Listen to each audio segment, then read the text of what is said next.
So I'm like, Agnelli! I literally look up, Pete, I swear to God, I kiss my shit. Yo, the fucking stage is lit. Like, it's the fucking... The band's screaming, yo. The band's going, bro. They got, like, music playing and shit. When I tell you, fucking bro. packed, bro. Packed stadium. This shit almost came out of my nose, I swear to God. I put my shit on, dude. It's literally like a movie. And I sprint. And I sprint the fastest I've ever ran, bro. It's literally like the dude in Get Out, the movie. I don't know if you've ever seen that movie. This dude's like this. And I'm just going. Dude, the crowd's going wild. I swear to God, bro, my shit was like this, dude.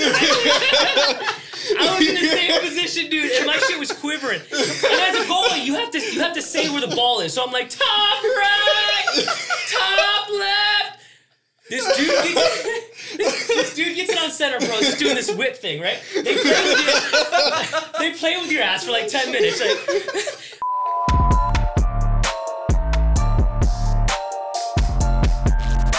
hey guys, welcome back to the Millennial Mentality Podcast. I am your host, Nick Agnelli.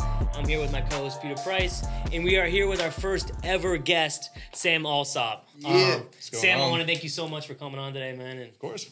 Super stoked. Glad to be here. It's cool. It's full circle. Both Pete, Sam, and I went to the same high school. Shout out to Wire High School. And, you know, since then, we all kind of went our own different paths and ran in with different crews and different people. But it's cool that we all kind of are able to come back to the same place here and talk about life and the differences that have changed since. Sam, you and I go back, like, way back, kind of, right? Say, even further than high school. Do too. Like, I think we go back to... out here. You're Gardens Pop Warner. Yeah, 100%. Yeah. Gardens Gators, baby. And, like, All-Star, like, baseball, Burns Road baseball, all that shit, yeah. You too, though, right? Coach Eddie. Like we played Coach Eddie. Shout out Coach Eddie. So we played against each other in Pop Warner, but I was telling Pete, it was so funny. funny. For the Mustangs, right? Yeah. Freshman year, Nick was the ops. We had I was that fullback, bro. 21 dive right up the middle every time. Them coaches didn't blink. It was just like, go. I had to cut weight every week to remember those kids had to cut weight every week. Dude, we were older lighter every year. Weighing in your always, boxers? Yeah. I was older lighter every year. I was older lighter. I had my ass pissing in the bathroom like 10 times. Me and Kevin Fallon would compete. Greg Coughlin, remember that? Yeah. Dude, that was his thing. He would like have a trash bag on. He would weigh in his boxers, We were 10. Right. But my ass had a sweatsuit when I was 6. I was kidding. That's what I'm saying. He was like, my mom was like, it's just what has to happen. But, you know. Me and Kevin Fallon would compete who could gain the most weight between weigh-ins. Because we were like, I remember weighing in at like 78 pounds or some shit. Yeah. Dude, we were that young. Like, it was 2-digit numbers that I was weighing in at. And they wouldn't let you play if you were under. I was hiding Gatorade bottles in my pockets. I didn't know. Smart. They just thought I was packing heat. The first time me and you really hung out, though, was it was freshman year of high school. We had finance together. Yeah. And we had lunch together. Yeah. And that lunch crew, which included Jesse Polium, Titania, Austin, it was just an amazing crew. And I kind of started hanging out with a lot of those lacrosse kids. We fucking laughed. So much. So hard. Yeah. I thought about that the other day. I'm like, we would just get in there and have the best time, yeah. Eating the fucking fake-ass chicken nuggets. Yeah. Dude. That Dwyer Shout out to this fake-ass chicken nuggets. It was fish. Yeah, it was literally... Really? Who the fuck knows? Dude, it smelled like fish. It was chicken nuggets. You said it like it was such a fact. Dude, it was fish. At least it smelled like it. And the apple juice packets they gave you, remember them fucking things? Like, how is that legal? Who knows? Do you remember elementary school when there was like the bag of water? No, do you remember elementary school when there was a Mexican pizza? Juice. Yeah, the same shit. I got a water one time for sure. Remember the Mexican pizza in elementary? That was the best. That? Yeah, it was a hexagon like these tiles. Yeah. Stupid fire. Yeah. But yeah, and then we had finance together, and then we got on the lacrosse team together. I literally joined the lacrosse team just to get a state championship ring. Yeah. They needed a backup goalie. And we fucking blew it. It's a total me move. Like, I just got told, yo, Nick, you can get a state championship ring. Just join the team. We get all the way to the state semifinals. Pete, I did not play 1 minute the entire year, okay? We have an 11-point lead, which is a decent amount in lacrosse, right? I'm straight. I was the last guy on the bench every time because I never played. I was literally just swaying back and forth in my stick. Swaying back and forth. It's like, you know in the movies when they like bring them in and they can't find their helmet? Yeah, that was me, literally. So what happened was we were up 11 points, and Benjamin, who we were playing at the time, which was like a big rivalry I didn't fucking know about, but it is, came out of nowhere and literally just started running the score up. So they had gotten like 7 points back. So we had a 4-point lead. How much does one goal get you? One. But the tides were definitely turning. Boys were snapping. Yeah, dude, they were coming back hard. I think Nick O'Leary had broken like 4 fingers at that point. He's holding the stick in his mouth, running down the field. That guy was an animal too. And that goalie, Dustin Sullivan, shout out Dustin Sullivan, was in there. Great goalie doing his thing, and he got a penalty, which never happens, right? The goalie gets a penalty. Goalie gets a penalty. So literally, I'm just on the sideline. What do you have to do to get the penalty? What do you do? You get penalty. It's minutes. It's like hockey. I know, but what did he do as a goalie to get the penalty? I think he hit someone in the head with his stick. He had a hot head. Yeah. So I'm like, Agnelli! I literally look up, Pete, I swear to God, I kiss my shit. Yo, the fucking stage is lit. Like, it's the fucking... The band's screaming, the like, band's going, bro. They got, like, music playing and shit. When I tell you, fucking bro... packed, bro. Packed stadium. Bro, this shit is shooting out of my nose, I swear to God. I put my shit on, dude. It's literally like a movie. And I sprint. And I sprint the fastest I've ever ran, bro. It's literally like the dude in Get Out, the movie. I don't know if you've ever seen that movie. This dude's like this. And I'm just going. Dude, the crowd's going wild. I swear to God, bro, my shit was like this, dude. I was in the same position, dude, and my shit was quivering. And as a goalie, you have to say where the ball is. So I'm like, top right, top left. This dude gets it on center, bro. Just doing this whip thing, right? They play with your ass for like 10 minutes. Like, I'm there the whole time, but this fucker's gonna rip it, right? He puts it like 102. 102, he shoots it down. I'm literally like, just hit me. Literally just hit me so I get this block because I'm not moving.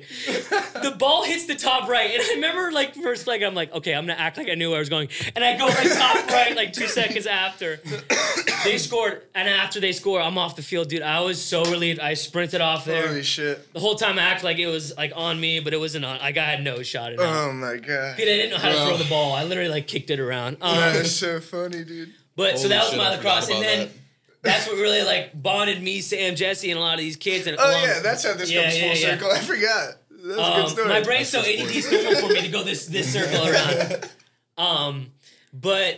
And then I was telling Pete before you got here, you guys were the first person I drank and smoked with. Yeah. So this is a crazy high school story too. Zoe Freeman, shout out Zoe Freeman. Bro, this party. Yeah. Oh my God, this is fucking wild. So, first time I ever party, bro, super nervous. These kids, like, I've never, you know those friends. We drank it like 4 times, so like we were like. They were into it. So we were like, this is normal. They'd come to school and be like, bro, we know what it feels like. I'm like, wait, what? What feels like? Talk to me. Yeah, so they're like, they talk to me at lunch. They're like, hey, Nick. If I had my fucking. Yo, come by Zoe's house on Friday night. Her parents aren't there, and I think she's having like 10, 15 people over. So Friday night, nothing rolls around for me. I tried other plans, and I'm like, fuck it, I'm going. So I go, and the first drink they pour for me is Captain and Coke. Of course. And the Captain to Coke ratio is literally the whole thing Captain and a little bit Coke. And I don't know if you guys remember like your first high school parties. It was like such an experience. Like you're getting drunk for the first time. Like you're experiencing that. And I just remember we were playing beer pong and I'm talking shit. And it was so funny because there was a lot of people coupled up at the time. And you had, I think we were just talking to Liz at the time. And Jesse was with Tori Berkman. I just saw her the other day. Crazy. Great girl. And so there's a lot of couples at the time. But I'm like single Nick, just bouncing around. I ended up getting so fucked up. I woke up at 3 a.m. in her brother's t-shirt, who was like 6, and literally, and I was pretty chunky at the time, but it went above my belly button, and underwear. That's what I woke up in. What? So literally, I remember. Wait, your underwear or the brother's underwear? Mine, yeah.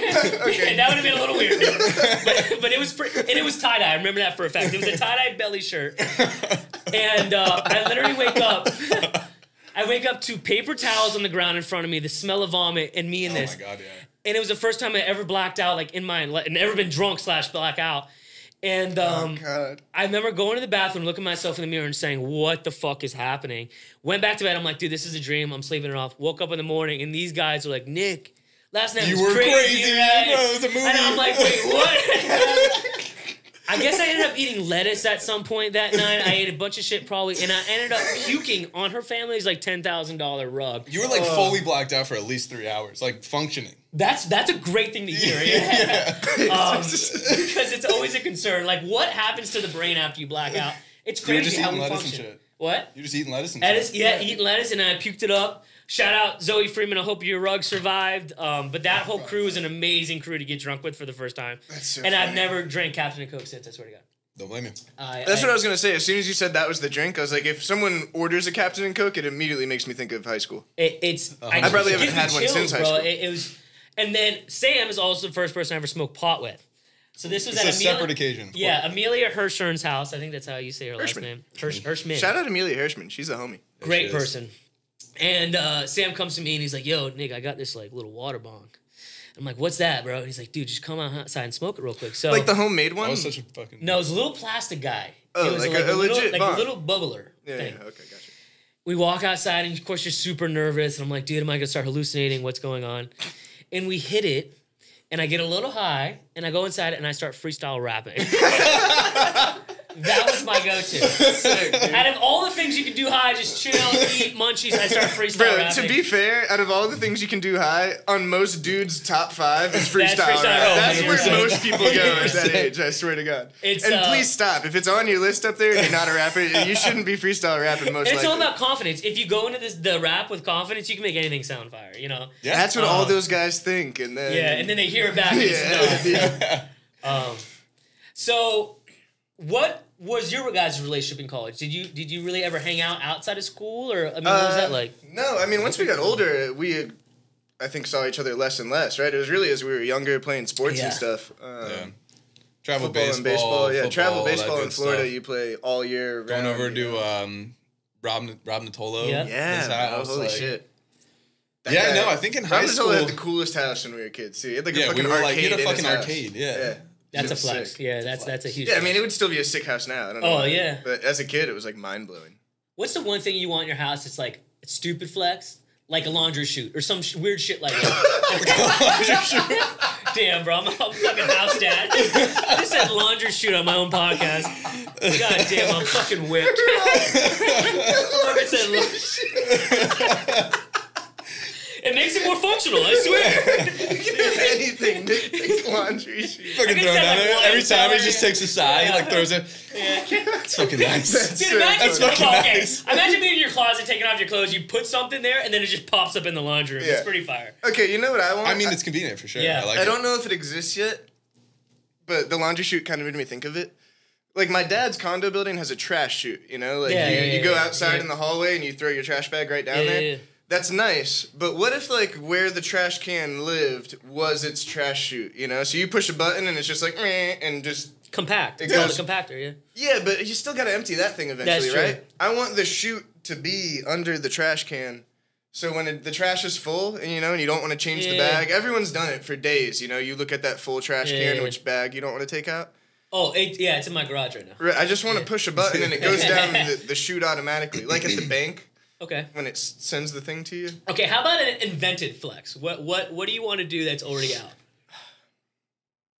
Do you want to live on the water? Do you want? Oh, dude, that's broad. I mean, yeah. Are you a 2-story house guy or 1-story house guy? I'm like a condo building guy, I think. Really? You gonna be? Dude, I've been into condos lately. I'm so secure. Yeah, and a lot of things are taken care of for you. See, I work in condos. That's why I have my condo opinion. Like in my condos, you have to be 60 years or older living. So it's like an old... no, we're talking about the new hip ones. Yeah, like where the kids are living these days. Yeah. That's your vibe though? Like you like elevators, parking spaces, and all that shit? I don't necessarily... You just named the things I don't like about it. I don't necessarily love that you gotta go in an elevator to get there. Or like go through a lobby even, you know? Obviously it's sick to just walk through one door and you're in the home. Yeah. But... Do you have a dog? I do, yeah. Bruce. Is that a bitch? Shout out to Bruce. It's a little tough. That's like the one thing that stops me from fully committing to that. You living in your condo too, or apartment, yeah? Yeah. How was that? Like sprinting the dog outside? I mean, it's just a bitch. Like it's just an extra 10 minutes every single time you want to do it. But it's just something you got to do. Like So I mean, I live in an apartment building now on the 2nd floor with stairs.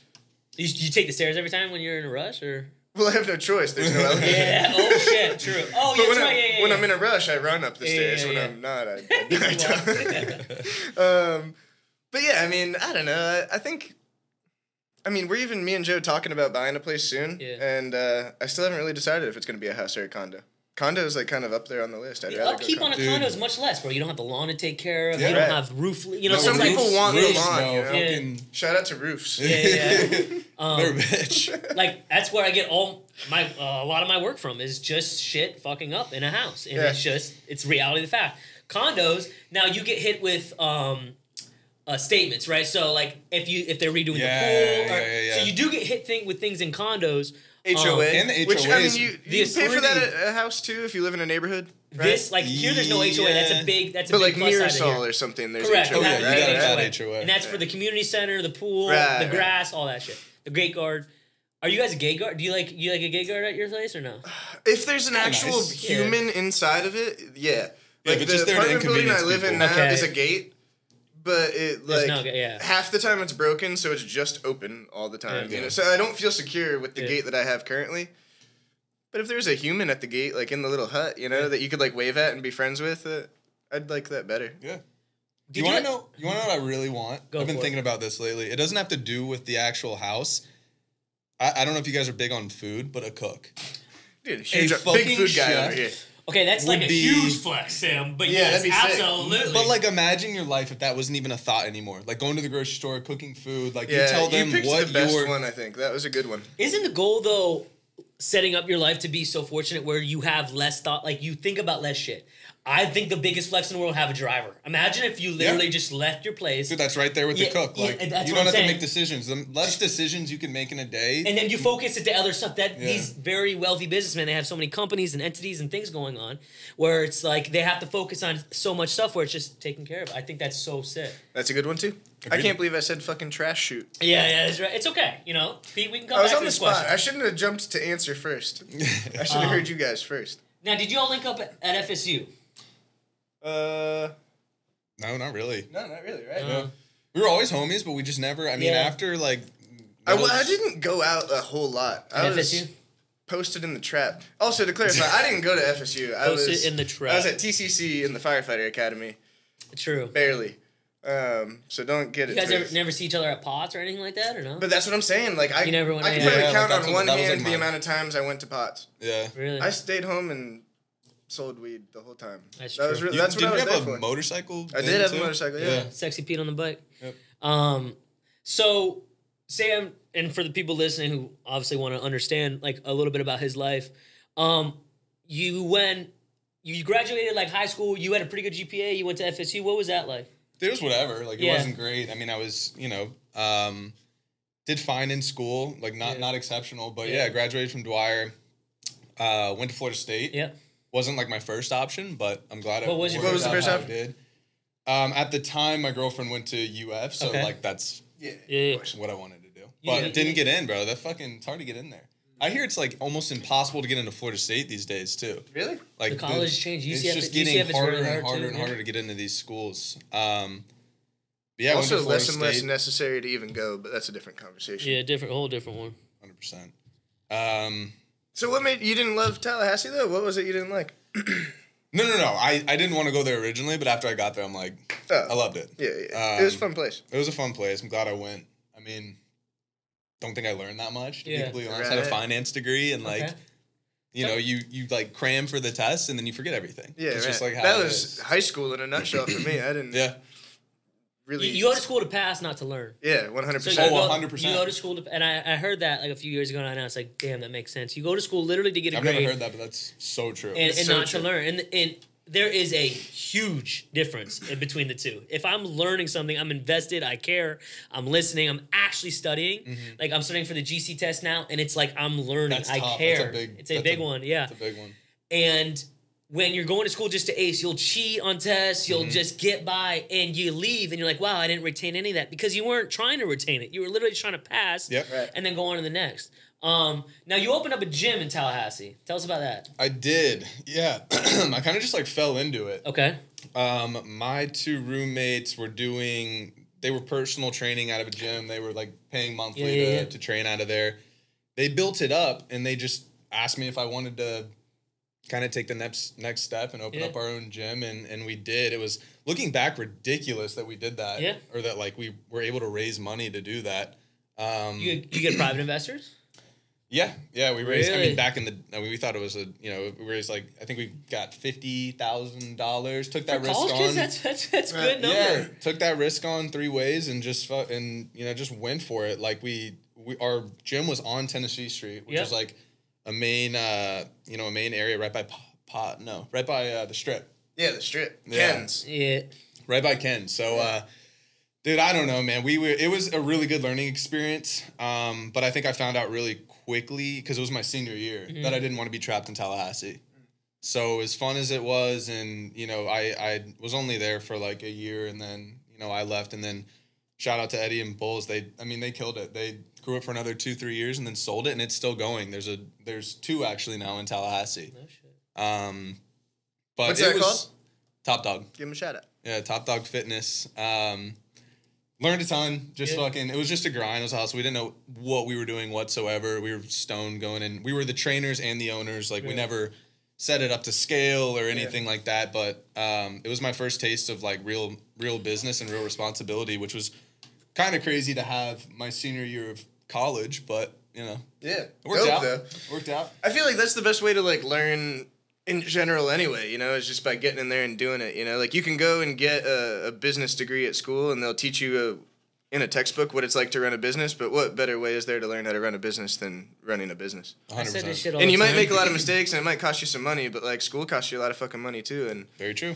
I don't know, I like getting out there in the field and... Doing it. I feel like you learn a lot more. It's such a Forrest Gump thought, but that's my brain. If you're an amazing accountant, you're not going to be teaching accounting.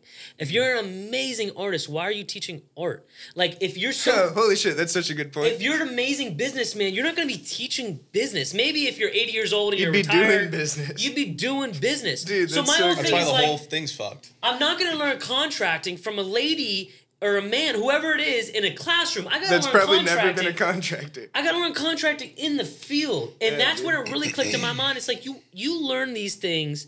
That's good. Doing it. And why am I learning from a man? The day I quit college, I was in a business calculus class. First off, what the fuck? I've been in business for like 5-6 years. Yeah. What is business calculus? Imagine memorizing. They made us memorize shit that you can Google. Like, it's so outdated how we're doing things. Why do I need to memorize a formula that I can Google? When am I ever going to be sitting there trying to figure something out? Why am I not allowed to use my calculator on this test? Dude, it's just... When am I not going to have the calculator? I think the one thing is, I think the tide is slowly changing. I think people are realizing that. I really do. Yeah. I think our generation got pushed this narrative of college. My whole thing was both my parents did it, and it was Nick, I didn't go. Make your life easier. You go. And it was so pushing us by the baby boomers, and then our generation they got out and said, why the hell did I do that? I mean, it was a fun 4 years. Don't get me wrong, amazing. Some of the best times in your life. You gained so many things interpersonally, but did you really grow in the professional field, in the work field? No chance, in my opinion. Yeah, you spent a ton of money doing it. And you spent a lot of money doing it. And I'm not like an anti-colleger, because exactly the point you just said, where like you do learn a lot and you get put into situations, you have to get out on your own. It's great, but could they completely redesign the entire education system? 1,000,000%. Yeah, right. I was talking to a German client of mine, and he obviously was raised in Germany. And at the age of 13, which is a little intense, a little young, but at the age of 13, they make the children or young adults pick a path, pick a trade. And they could change one time in middle to high school, but they pick a trade. And then at 15, they start apprenticing that trade. Mm-hmm. So he said in high school he worked with a carpenter and all throughout high school. So you finish high school and you at least have a skill. Now, if you finish high school and you said carpentry is not for me and you want to go into the business world, that you do that. But you have that skill and that thing to bring to the plate. And I feel like a lot of people our age lack skills. I feel like that is such an under-talked about thing, is having any type of skill trait. Now, yours is very physically in tattooing. I mean, that's a skill. In my field, in our field as well, with business and all the online stuff you do too, it's skills. It's things that you learn through actually doing it, and that you could put into the real world and make money doing it, Where a lot of this fugazi bullshit, it doesn't really teach you anything to actually make money. Yeah. Which brings me to my next, so you got done with FSU, and then what was your path after that? Dude, I fell into the whole, normal job thing. Yeah. I mean, I worked for Next Air Energy. My bad, I keep hitting that. Next Air Energy, Florida Power and Light. I was a sourcing agent, so I was doing like bids and it was all finance. Yep. And I fucking hated it. Like, I am so glad that I got to experience that because it made me realize, and I realized this within like 6 months, that this is not what I'm going to do with my life. Yeah. And every single day I was trying to change that. So if I was never able to contrast like that to what I'm doing now, I don't think I'd be where I am. Like, that's how bad I wanted to get out of it. Yeah, nice. So, you know, like people that talk down on, you know, like going and if you're in a corporate job or whatever and you're doing your thing, like you can use that as fuel to, and I don't know, maybe some people do like working those kind of jobs, and more power to you. There needs to be those people in the world, not, you know, dogging it in any way, but yeah, so I was doing that. I was the worst employee, but actually, like, I think I may have worked an hour a day, but I looked like I was playing the part, and that's all you need to do. So I was playing the part. I had an online training business that I was running, so I was like creating workout plans for people, which I participated in at one point. Shout out that was probably like once we linked again. I feel like as adults, you know, I hit you up for the workout plan, which honestly, like at that time, I wasn't like struggling with weight or working out. I've always kind of had a decent understanding of that whole regimen, but I was so impressed with the content you were putting out and the way you had everything structured. Like, it all just looked so pro and so well put together that I wanted to be a part of it. You know, like you did a really good job marketing it and branding it and doing it professionally, you know, and that's what made me just go, fuck. I mean, I don't think I'm taking the gym serious enough. Let me do what Sam's doing, you know? And so that's when I feel like we reunited again a little bit, like later in life as adults. It was. I remember, dude, you crushed it. You were like one of the few. The reason I got out of it is because I was spending so much time like talking to people who weren't doing what I was just saying to do, which is whatever. But like, I felt like I was wasting time. You're one of the few that fucking crushed it. Thanks, bro. But yeah, like that's where I really learned the power of the internet. I mean, Instagram, Facebook, marketing, branding. Yeah. You know, the stuff that you put out, the things you say, like how people interpret that, and that kind of led to e-commerce. So that's where things really changed for me. Was I started drop shipping, which I think you both may be familiar with. You don't hold inventory. Sam, I want you to dive in this because I don't make fun of drop shipping, but I use it as a term because it's kind of like funny. Like, oh, I know a drop shipper. I have no fucking clue what it is. Okay. Break it down for the listeners. So in a typical, okay, say I want to sell these red cups, right? Yeah. I'm going to create a website, and then the next thing I need to do is I have to have the red cups, or what am I selling? So I'm going to go to a wholesaler. I'm going to put up $10,000. I'm going to buy a shit ton of red cups. I'm going to upsell them, and I'm going to fulfill everything myself out of my living room.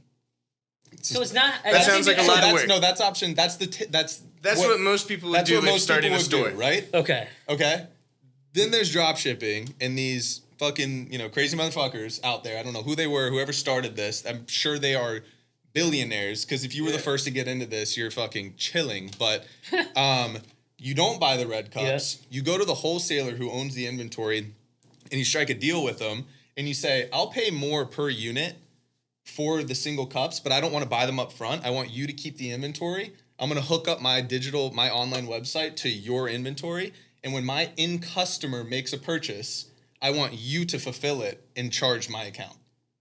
So all you're doing is advertising for the company, basically. Yeah, pretty much, yeah, exactly. There's no risk. All you have is your ad spend and your product costs, but you don't pay product costs unless you make a sale. Okay, if no one buys a red cup, you spent no money on red cups. Okay. You're not. So you hold no red cups. You know? I'm gonna put it in Forrest Gump terms. I said it's a lot. I swear this is the way my brain works. So I'm thinking like actually retail. So say you're in the mall, okay?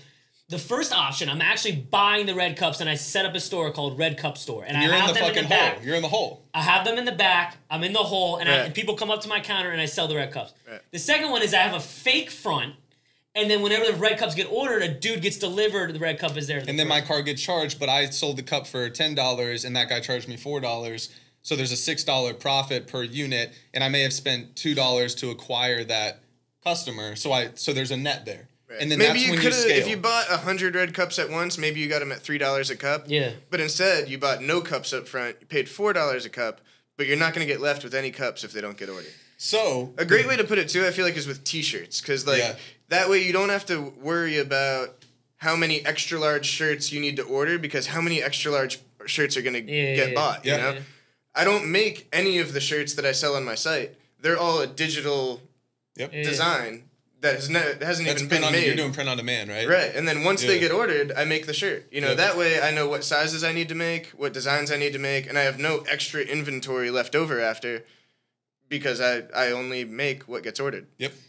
But the turnaround time is quick enough that, you know, you so now you're in a position where you can take an hour and build a store and make it look like you've been around for 10 years, run ads, test the product, doesn't work, screw it. I wasted a couple $100 on ads, but on to the next product, on to the next trend, on to the next, you know, branding, marketing. Insane. So that's the business model. I swear to God, I've never really heard the business. I say the term dropshipping like I'm an 80-year-old man who's like my face instead of my space and like face space, whatever, you know, like. I don't actually know the details behind it. That's insane. And I feel like a lot of people who are like me, like, oh, yeah, I kind of know what dropshipping is. I had no clue that's what it was. A lot of people don't realize that they were victims of dropshipping. You know, like all those Instagram story ads, all that shit. We joke, bro. If it takes longer than like this is so bad. Like if it takes longer than 2 weeks to get your product, we were like, dude, you got dropshipped. Yeah, 100%. Really? You got dropshipped, 100%. Because this will segue into one of my businesses that I have now. There's a huge issue with drop shipping, and it gets a really bad name because you are shipping directly from China, and it's like 2 months. And we live in an Amazon Prime world now where everyone wants 2-day free shipping. It's like two months. Yeah, right. It's fucked. It's bad. I was a victim once. I bought bad. This will tie into every story that I've told so far on the podcast, but I bought a retired drug dealer hat that was sold to me through an Instagram story ad. Yep. It said retired drug dealer? Yeah, right on the front of the hat it says retired drug dealer. It looks like retired veteran or something, you know? They've got like that little flag that retired veterans have. So I hope I don't offend anyone by slapping drug dealer on that flag, but it says retired drug dealer. That's fire. And I was just like, oh my God, I gotta have that. It was like $11 or something. And I was like, yeah, fuck yeah, sign me up. So I bought it. Forgot that I bought it, and like 3 months later it showed up, and it hangs on my wall in my room now. But yeah, it took 3 months to get there, and at that, like within that 3 month period, I learned about drop shipping. Oh yeah, fuck it, shitload of tape, looks like it'd been through hell.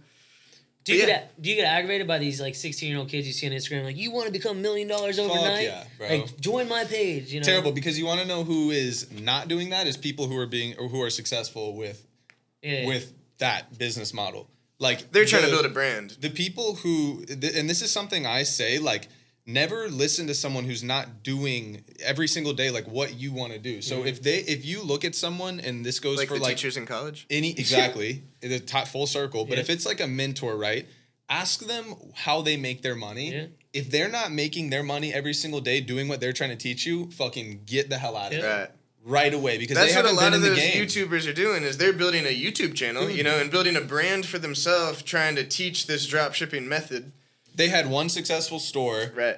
They flexed their Shopify numbers. Right. And this is a fast... But now they have a YouTube channel with 500,000 subscribers because all these jits bought into the idea. And now they make money off YouTube. They're a YouTuber. They're not a drop shipper. No, they're not drop shipping. They're making money off of courses. They're making money off of getting on the phone and doing calls and giving them advice that was relevant 2 years ago. But like it's a fast-paced kind of business model. It's always evolving. The people, I mean, you're getting the worst advice. And I've witnessed it firsthand so many times. And it's sad, but that's just like it's kind of one of those get-rich-quick things that people are doing right now. And, you know, this isn't to talk bad about every, you know, mentor or consultant out there. But, fuck, if you're not making your money anymore doing what you're teaching, like, you know, how can you be confident in that? You had the secret to doing it. Why would you tell everyone? Like, that's my big thing. Like, if not even like the secret, but like if you're so much in your lane and you have blinders on and you're making fire money, right?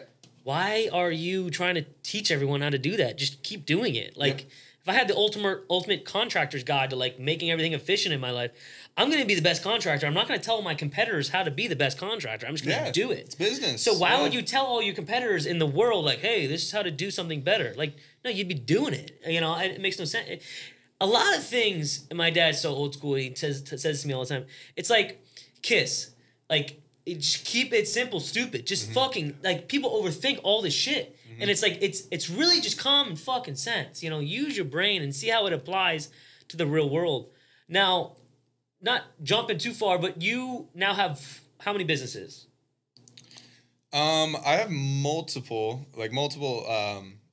So my main focus right now is I have a roofing company. Yeah. I have a solar company that ties in very nicely. It is a completely separate organization. That's relatively new. I have a tech company that's e-commerce specific for fulfillment, and that's kind of what I was talking about. A big pain point is the shipping time. So we fixed that. We built a software. It's taken about 1.5 years now. Finally got it done. So we're launching that. You know, and then other than that, I still have brands that have been around for a little bit that I still run e-commerce related. I have an Amazon business. So it's kind of all over the place. But like if someone asked me what I did, it would be, I usually pick one of the three: a roofing company, the solar company, or fulfilling is what it's called. Now, where do you make most of your money? Most of my money is probably coming from the roofing company and the fulfillment company right now. Okay. Solar's like brand new. Okay. The e-commerce stuff is good. It's just not, I mean, we scaled it back a lot. It's more of like a passion project right now. And those are just like direct to consumer brands. So we're not really scaling those too hard. But yeah, I mean, it's mostly from the roofing company and from the fulfillment company. And so hold on for a second. The fulfillment company, are you saying, because the issue with drop shipping was it takes forever to get things from China to the consumer. So you're now acting almost like a middleman in the no middleman business? So we have a warehouse in Shenzhen, and we have a full crew over there.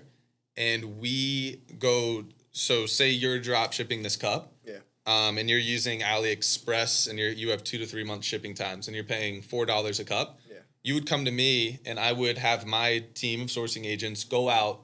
So China is like all relationships, and we joke that there's like an American pricing and a Chinese pricing. Yeah. So our agents will go out. They'll, you know, based off of your volume and whatnot, negotiate. We're able to save so much money by doing that and going directly to the wholesaler in China, in Shenzhen, from the source, that we can tack on express shipping. So anywhere from 6 to 12 days, still using the drop shipping model from China, and usually beat the costs that people are paying to AliExpress or to some like sourcing agent that they're using. And we POC'd the concept. Proof of concept was started in like early 2020. And we got there because we were doing such high volume in our own e-commerce stores that we were like, fuck it, we need to get a warehouse over there. We need to hire a team, like, you know, screw using AliExpress, screw using all these like sourcing agents that are middlemaning the process. And we offered it to a couple of friends that were doing good volume. And I mean, it just took off. They told their friends, and we were manually doing everything, fronting hundreds of thousands of dollars a week because we were only charging our customers at the end of the week.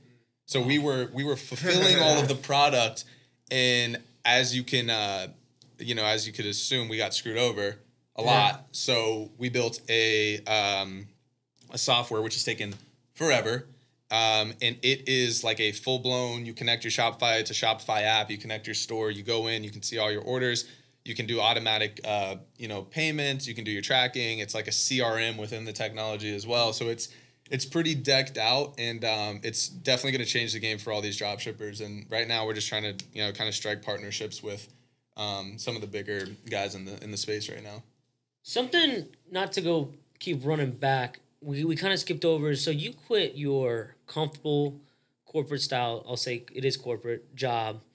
You're probably making a comfortable salary. You had your holidays, you had your 2 weeks, your 401, all this stuff.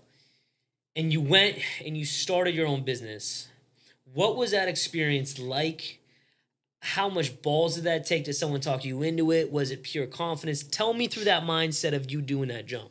So I did leave a part out. So I was doing, I was working for FPL. It was like a desk job, going every day, pretend like I'm working, not really work, and work on my other shit. I was in Whole Foods one day, and this organic alcohol company was doing a taste testing. Ended up talking to the guy. He's like, yeah, we're looking for reps in South Florida. Come work for us. Pretty much like, I think I was going to make $10,000 less dollars. It was, but I saw an opportunity for way more freedom to focus on my other stuff. I'm not sitting in the office anymore. It's fully kind of remote. I'm supposed to be driving around. So I ended up doing that for 6 months-ish. And the first month or two, so what we had to do is go into like a Publix or a Total Wine. Was this the seltzer?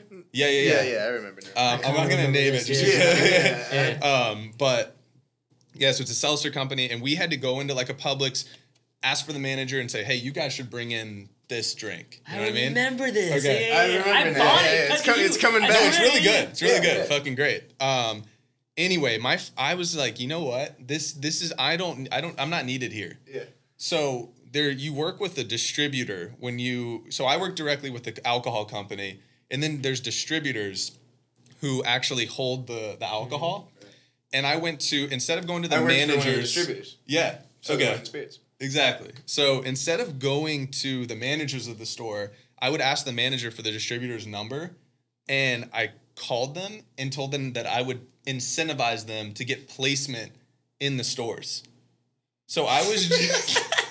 That's so fire. Yeah, so I automated the whole thing. That's so sick. You skipped a step, basically. I skipped a step, yeah. So I didn't drive anywhere. So I didn't do anything. I literally, but the I had my guys. had the product. Dude, I sent them all their own Excel sheets. Okay, so to clarify something on the back end, the distributor, the people that hold the product, they're also the people that Publix places the order with. So although Sam was representing the company and marketing it, they didn't call Sam when they needed it. They called the distributor to place their order. Sam was just like the face of the company to help boost sales. So you're more marketing, not sales. But Sam didn't actually hold any product. He couldn't sell the product. If they needed it at Publix, they don't call Sam, they call the distributor.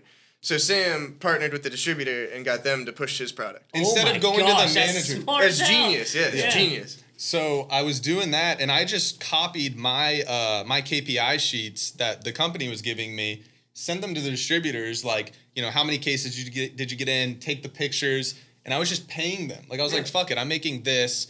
If I get this much more time and I can make this from the extra time, so anyway, so it was great, right? I'm doing this for like 6 months, super, I'm on calls, they're like, Sam, you're killing it. I was one of the fucking top dudes in Florida, not even working. That's so sick. And anyway, one day they were like, hey, we have this new tracking software. Yeah. Where you're going to check in when you get to these places. And I'm like, this at Southern also. Yeah. So I'm like, oh shit. And then I thought that if I turned my location off, like maybe they wouldn't. It took about all of 2 weeks for them to realize that I wasn't doing anything. I got fired. Just fully fired.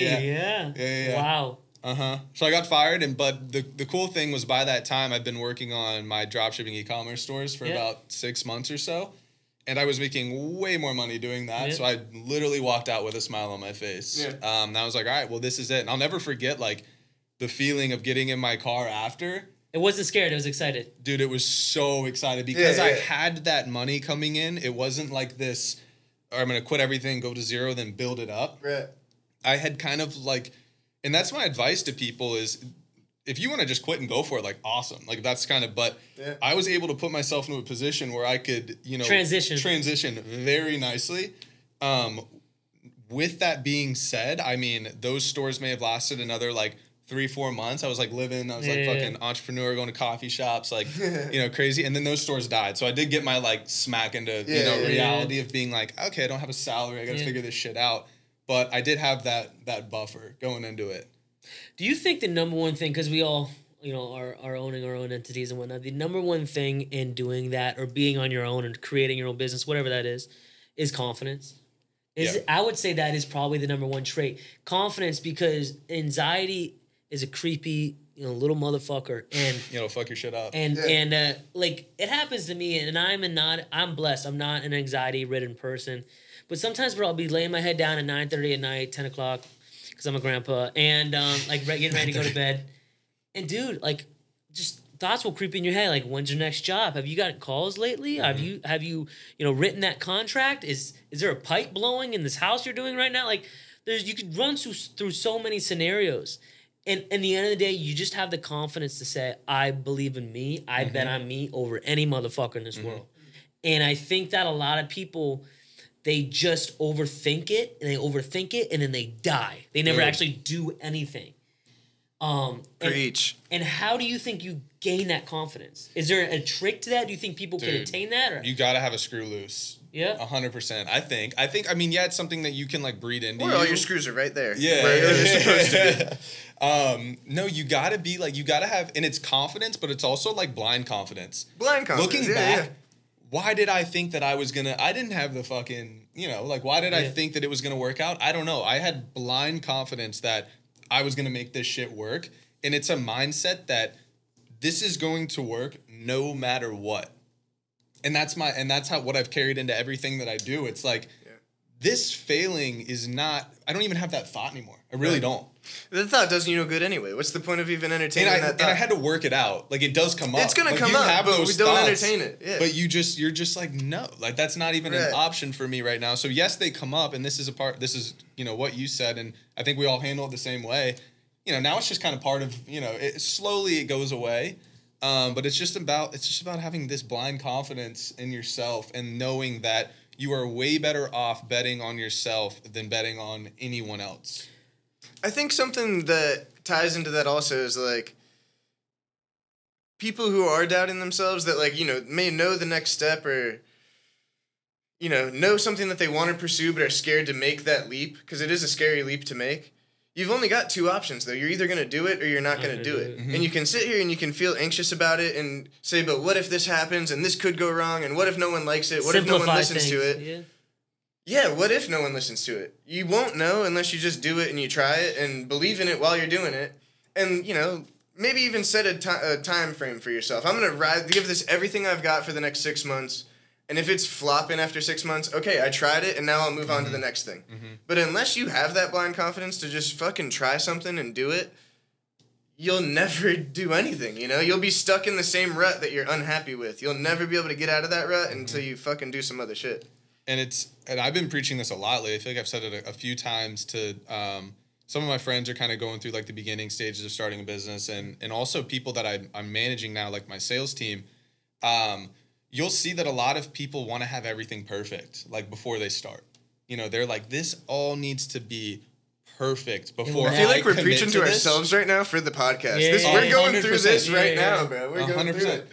And, that's great, and you do need to take calculated risks. But at the same time, like, make it a problem first.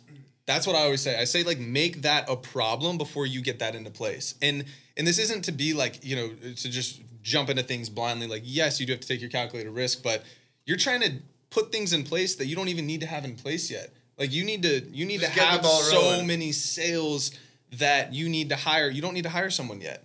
Like, and so I always just say, like, make that a problem, and then we'll tackle it when we get there, because until then it's hypothetical.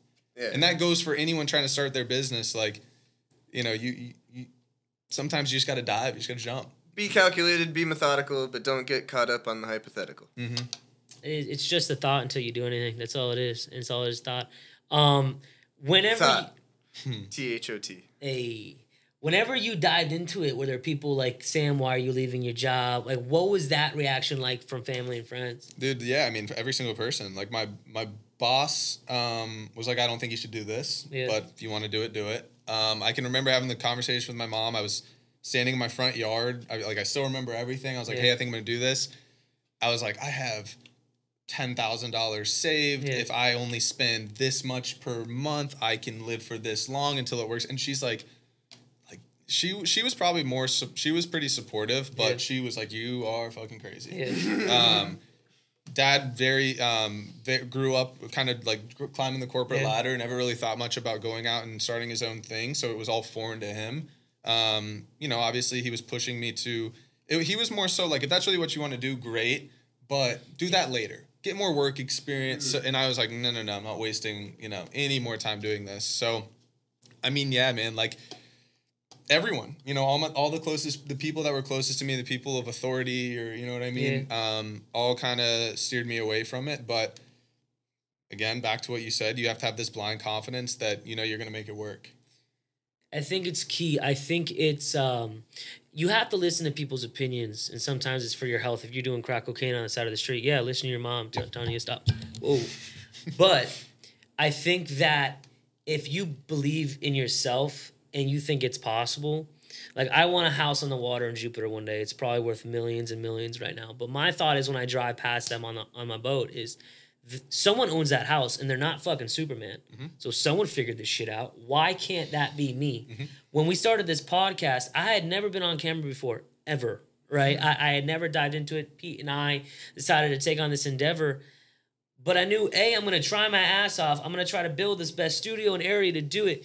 And B, someone else fucking did it, so why the hell can't I? You know, like, why is it always someone else and not you? Like, make it you. Make you the solution to the problem. Make you the answer to the calling that you want, right? Why the fuck are you standing by and waiting for this world to give you a ticket? It ain't gonna come. And it ain't ever gonna come. So figure it out and push and push and push, because you're gonna fail, but fail forward and keep moving forward. And I think that's really the key. Yeah, there's people way less qualified than you are doing what you want to do. That's like a quote. I've read it somewhere. There's people that are way, way, way less qualified, very successfully doing exactly what you want to do because they fucking did it. That's it. So, everyone started from the same shit. Like, unless you were born into a fuck ton of money, you know, that might be a little bit different. Right. But for the there's most someone part, that came from worse than what you came from. For the most part, a lot of these people that live on the water in Jupiter didn't come from shit. No. You know, they grinded and they fucking built it up and they bought their house. Now, jumping off a little bit of all the professional, inspirational stuff. Yeah, we love that, but we like to get personal too. Now, you are living in West Palm. Yep. You're single, girlfriend? Where's that? Single. Okay. How's that life? It's good, man. I've been single for like a year now. And I mean, I can't complain. It's just like you kind of, I've been able to like learn a lot more about myself. Okay. There's a lot more free time and you're like in your head a lot less distractions. I was living with someone before, so it was just, I was not to get like deep, because Paige went out of town last weekend for a bachelorette party and I had lived with her for over a year now. And she left, and I got like super like I don't realize how much you talk to someone, dude. It's and like I'm AD as hell, so I can like even in my head I'm talking all the time. But she left, and I'm like, damn, I'm lonely as hell. You know, like how was that transition like? You know? I mean, I live alone. Like I immediately moved out and moved into my own place. It's weird. You definitely have to sit with yourself a lot. Yeah. You gotta fucking sit with yourself and. I feel like it's such a good place to get though. When you're good on your own, dude, that's when you're the best for someone else. 100%. You know, like once you can get to be good on your own, you'll be good forever. 100%. You know, knowing that you don't need anyone else. Because I mean, I'm a relationship guy. You know, like I've been in a relationship most of the time out of my life. I don't spend a lot of time single most of the time. You know, I don't know. I like getting wifed up, I guess. But that being said, I've definitely gone through my fair share of breakups and then spending however much time alone after that. And, I'm grateful that I'm in an amazing relationship now and super happy in the relationship I'm in. But prior to being in this relationship, I was single for, a decent amount of time after coming off of a really long, serious relationship of living with someone for years, And that was... the hardest part initially is just being alone all the time, where before you were never alone. You're already going through some bullshit, going through the breakup, but then on top of that, you're like... You're with yourself. The person that you used to vent to is now not someone you can vent to anymore, And you got all this shit you want to vent about. So once you get through that phase of it being hard and you can be good by yourself... How long was that phase for you? I think... It's a good question. It's tough, and it's different for everyone. Because you think you're good, and then you fucking aren't. You know what I mean? And I think it's you go a week and you're like, let's go. I'm fucking back, baby. And I think it depends on the steps you take immediately after too. I think like some people really like let themselves be sad. Yeah. I'm not like a sad boy kind of guy. I don't like to when I feel bad. I don't put on sad music. Like I put on fucking pump up music. I go to the gym. I get swole so that someone else wants me. So you think you were like bottling it a little bit, or do you think that that's just how you deal with shit?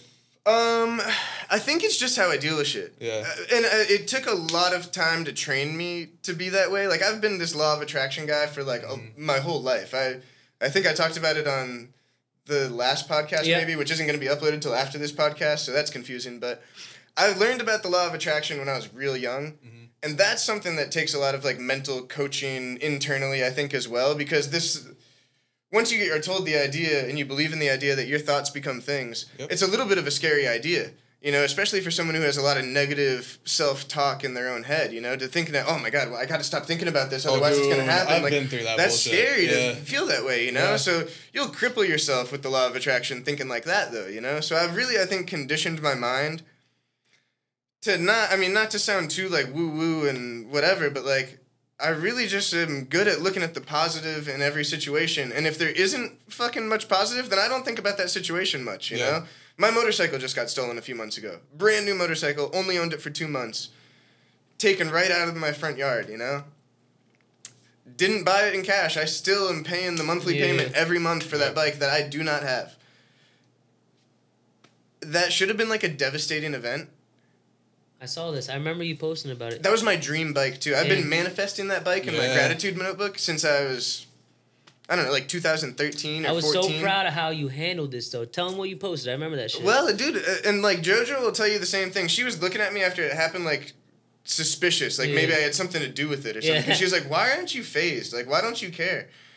And I was like, fuck, well, I mean, what's that gonna do for me? You know, like, I want to fucking punch the wall right now, but then I gotta fix the wall and my hand's gonna hurt, and I still don't have a motorcycle. So what the fuck am I gonna do that for, you know? Like, I don't know. It sucks that it's gone, but maybe it's gone for a reason. I was driving 150 mile an hour on 95 every night coming home from work. Maybe I was going to kill myself on the fucking bike. And maybe that's why I don't have it. You know, like, I don't know. Who am I to say that I need to have it? I'm good without it. Everything's going to be okay. I'm still going to be able to go to work tomorrow and make my money.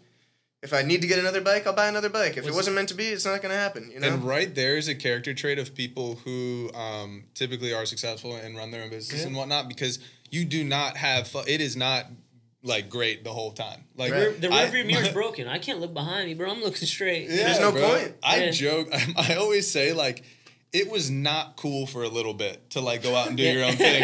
Shit was not dope. Like, now they're like, oh, you got your own business. You drive a cool car. You know, you got employees. Like, cool. Dude, shit was not cool for a little bit. You're stressed. It sucks. You're barely making money. Like, and sometimes you have to do stuff that isn't cool to take it to the next level, you know? Like... Talk to friends. Hey, talking man, to friends about if you want to get a tattoo, you have to be that. You gotta sell out. You feel like you're selling out a little bit, and you're being cheesy. You're being that guy, but it's the only way to get you to that next point. To be the guy you want to be, you got to be that guy. You know, like it's not. It's only a facade if it's a facade, you know. But if you're really gonna live that life, then you got to take the steps to live that life, you know. I felt scared to post my first tattoo picture ever, because everyone was gonna judge it and be like, "Oh shit, look at Pete's first tattoo," you know, like. But I had to post it eventually, otherwise there was never going to be a tattoo business. I was scared to put ink in someone's skin permanently for the first time. There was no undo button, you know, there's no redoing that. And there was a lot of anxiety leading up to that appointment, you know, like I wanted to cancel the appointment because I was scared. But if I didn't do it that day, I was never going to do it, you know? What, am I going to cancel the next appointment? Like, you know, like, you got to just do it. And then realize as soon as you get there, oh my God, this isn't as bad as I thought it was going to be. Or you realize it is as bad as I thought it was going to be, and you get the fuck out, you know? But if you don't then you handle that situation just like you handled the bike, and that's people that's like, it's just that, it's again, that blind confidence, and like you cannot, it will not be a smooth path. Like that's literally impossible. Like literally impossible. The same thing that happened with your bike, I mean, like you can have shit go wrong in business, you can have this go wrong, you can think this is going to happen, it doesn't happen. If you sit there and let that get to you, you're fucked. You're so fucked. You gotta have this brick of just self-love and confidence and everything in between to kind of blow through all this shit. Especially once you get to the point of scaling, too, which I'm sure you can attest to, you know? Like, things are scary, definitely rough in the beginning, but the magnitude of things that can go wrong once you start to scale a business and try to grow it and take it to that next level, it just gets more and more difficult and more stuff thrown on your plate. But you've ideally already trained yourself at that point on how to deal with those situations, you know, and that's the only way you can get to that level. But like, that's my one kicker with guy, like when someone has it all and they grow in their business and they're a multimillionaire and they're spending their money and everyone's like, well, they should give, you know, X amount to this and that. And I hopefully one day if I do make a good amount of money, I obviously will be charitable with it and give to philanthropies. But I busted my ass when I was making the money, and I was there when fucking no one believed in me. Jeff Bezos just spent $5.5 billion to get his ass to space for 4 minutes, all right? And everyone's like, yeah, you know, it was crazy.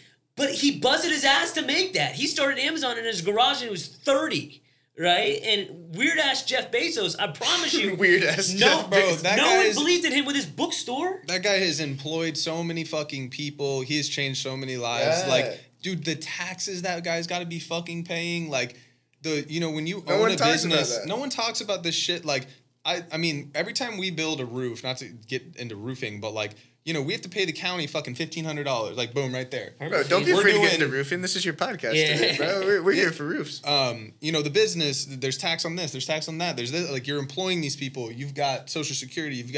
Like, holy shit.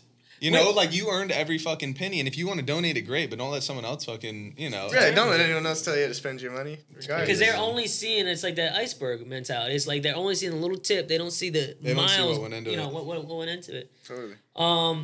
Okay, so you've been single for a year. I want to kind of know, because I always found it intriguing. I was single my entire life, what that life was like.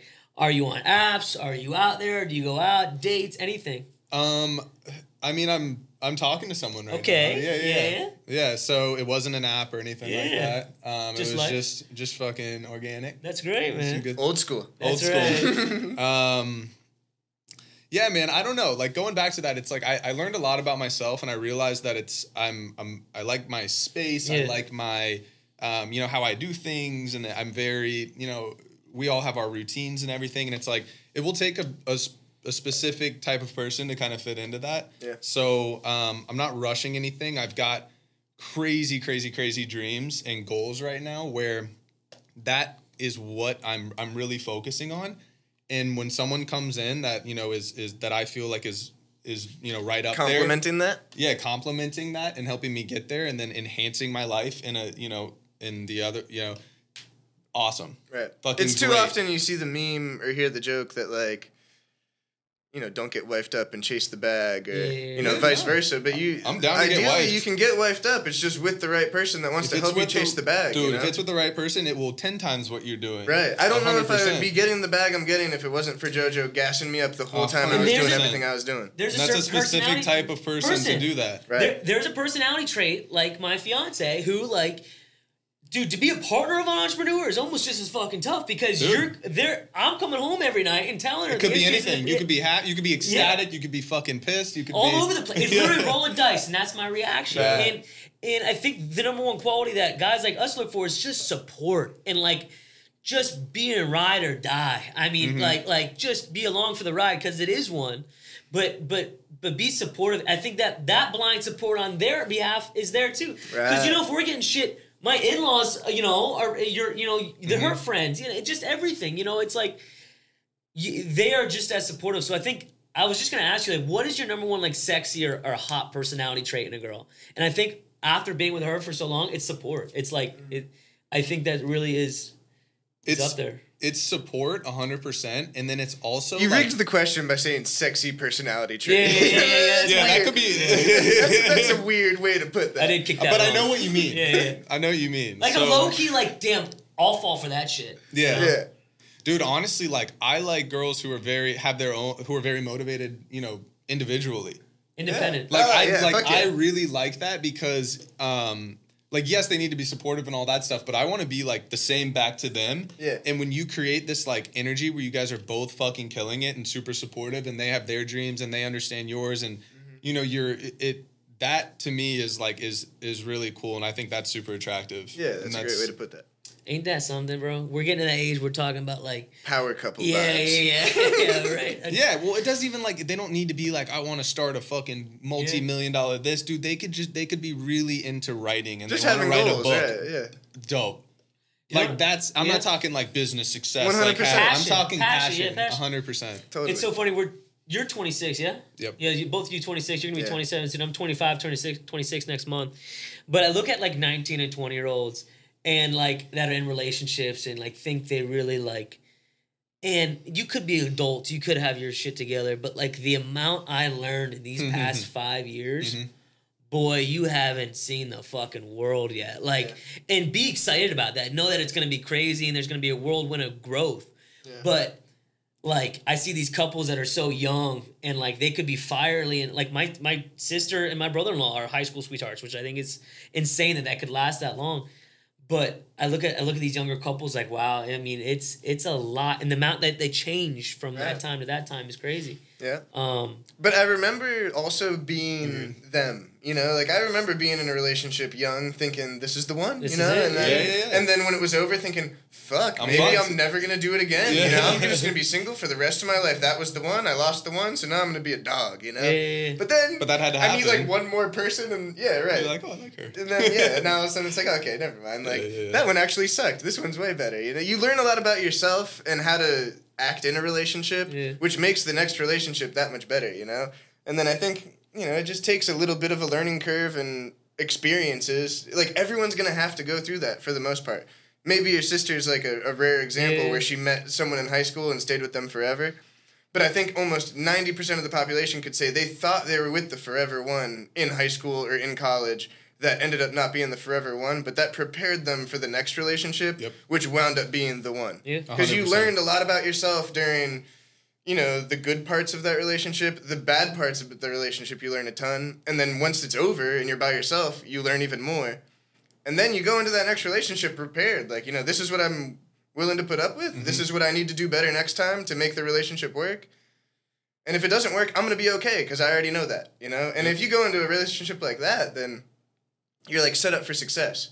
But it takes a certain amount of heartbreak and experiences to get to that point. 100%. Which I feel like all the 19 and 20-year-olds out there need to hear because, like, you know, it's not over just because that one's over. And if you can learn it and implement it with that person, then awesome. But for the most part, I think we've all experienced this, like, sometimes it's tough. Like, sometimes you got to go through that heartbreak. You don't work it out with that person. You think they're the one, but they don't end up being the one. And then later in your life, when you do find someone who you think that, you know, that you realize you kind of have this like moment where you're like, that's why all that fucking shit happened. Exactly. That's why that happened. That's why I'm at where I'm at right now. I don't want to be anywhere else, and it all happened for a reason. So nailed it. Charlie Rocket says, as I follow him, delusional optimist is another synonym in what we were saying is a good attribute.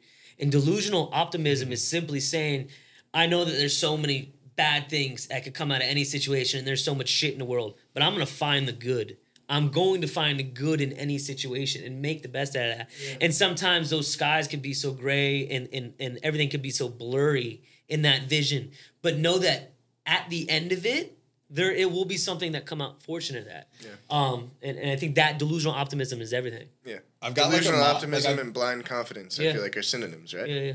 Yeah. I've got like a motto that I tell myself, and it's radically open-minded and delusionally optimistic. Yeah. Sick. It used to be my little, like, on my phone, but, you know what I mean? But, I mean, it's funny you say delusionally optimistic. And say that one more time. What was the full thing? Radically open-minded and delusionally optimistic. That's I think if you can kind of conquer those two things, I mean, holy shit, like, the amount that you can accomplish. Might need to be a t-shirt. That's fire. Sam Allsopp, Pete Price collaboration coming soon. We'll just wait on it. Oh man, did a trucker hat that says that? So Sam, to kind of leave the people with one thing, you know, not saying that like if you want to grow up and be like Sam, but if you want to leave them with one thing or like how to live life or like one thing you've learned, whatever the fuck it is, what would you leave kind of on what note? Whew. Damn, I feel like that mantra would have been a good one. Yeah, I didn't prepare for this one, but, dude, yeah, like, I mean, that is my mantra, and it's like, you need to be very, very open-minded. Yeah. Like, you need to always look at the positives. Like, you need to accept people that, you know, we all like go through life differently. We're all in this room right now, but we're all experiencing it differently because of a filter. Because of a filter that we've created. Yeah. It's not just this room, you know, and it is in a raw sense, but like you need to go through life, or you don't need to. I'm not trying to preach here, but like I've learned that when you realize that and you really own that, you're not as like quick to judge people. You're not as reactive. You know, you don't take things as serious. And you can kind of be radically open-minded and realize that everyone has a different perspective and, you know, they're working through their own shit. And then delusionally optimistic because that's been the theme kind of this whole thing. Like, you got to believe in yourself. You got to be delusionally optimistic. You know, yeah, you're going to have those thoughts creep into your head, but it's really how you handle them. And it's just about powering through and staying true to yourself and knowing what you can accomplish.